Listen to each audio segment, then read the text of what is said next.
राधे राधे। कैसे हैं आप लोग? जैसा कि हम देख रहे हैं डिफिकल्ट लाइफ का आज हम देखेंगे पार्ट 14। पार्ट 13 में हमने देखा था तारा ने नई नौकरी की तलाश शुरू कर दी है।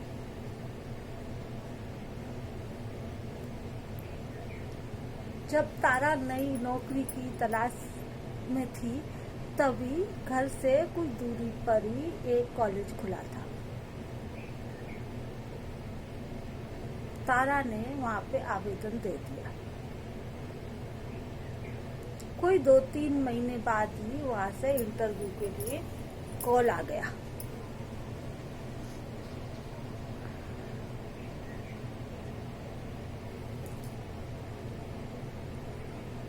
लेकिन जब आदमी की किस्मत खराब होती है ना, तो कुछ भी हो सकता है। तो कोई 1 हफ्ते बाद ही इंटरव्यू था। लेकिन जब इंटरव्यू था उसके 2 दिन पहले से तारा के पूरी कॉलोनी में लाइट नहीं थी। तारा के घर पे भी लाइट नहीं थी। लेकिन क्या है कि तारा के पति को लाइट का काम आता था। तो क्या हुआ, जिस दिन इंटरव्यू था तो लीलाधर जी तारा से बोलने लगे, चलो मैं भी तुम्हारे साथ चलता हूँ। वहीं पे लीलाधर जी ने भी सिक्योरिटी में नौकरी कर ली थी। तो वो साथ में गए, लेकिन वहाँ पे बहुत सारे लोगों का इंटरव्यू था। तो तारा ने बोला आप बैठ जाओ, इंटरव्यू के बाद चलेंगे। तो लीलाधर जी बोलने लगे कि नहीं मैं तो घर जा रहा हूँ, तुम इंटरव्यू देकर आ जाना। नहीं माने। तारा ने कहा ठीक है।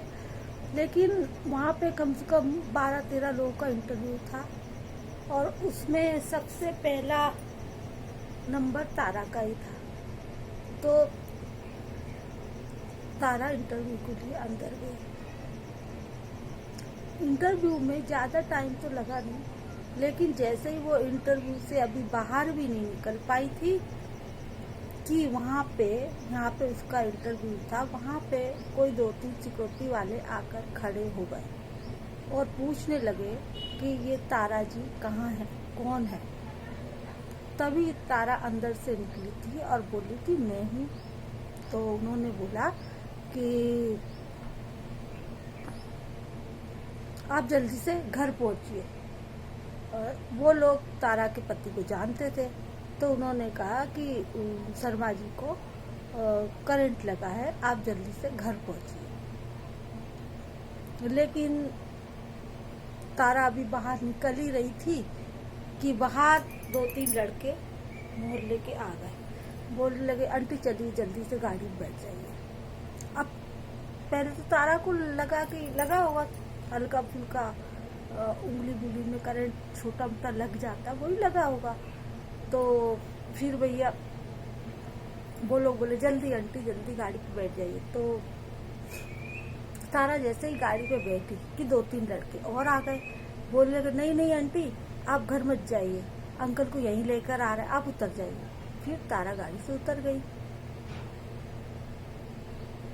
अब उतर गई और नीचे खड़ी हुई कि थोड़ी देर में एक ऑटो आया, उसमें एक लेडीज बैठी थी और उसके तारा के पति यानी कि लीलाधर जी बैठे थे और इनकी बेटी, ये 3 लोग बैठे थे। लेकिन जैसे ही ऑटो पास में आके रुका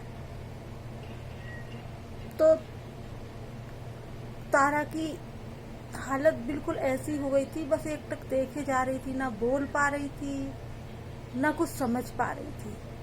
बस जैसे बिल्कुल कुछ समझ ही ना आ रहा हो, यानी कि क्या करना चाहिए ये भी उसे समझ नहीं आ रहा था। बस एकटक खड़ी की खड़ी ही रह गई। तो वो जो साथ में लेडीज गई थी वो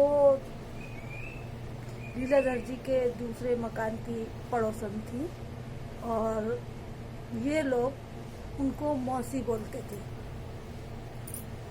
मौसी बोलते थे तो उन्होंने ही बहुत भीड़ इकट्ठी हो गई थी जब करंट लगा था तो, लेकिन हेल्प करने के लिए ज़्यादा लोग तैयार नहीं होते हैं, तो उन्होंने इनको ऑटो मंगवाया और बिठाकर गाड़ी में और 2-4 लोगों से पकड़वाकर गाड़ी में पटकवाया।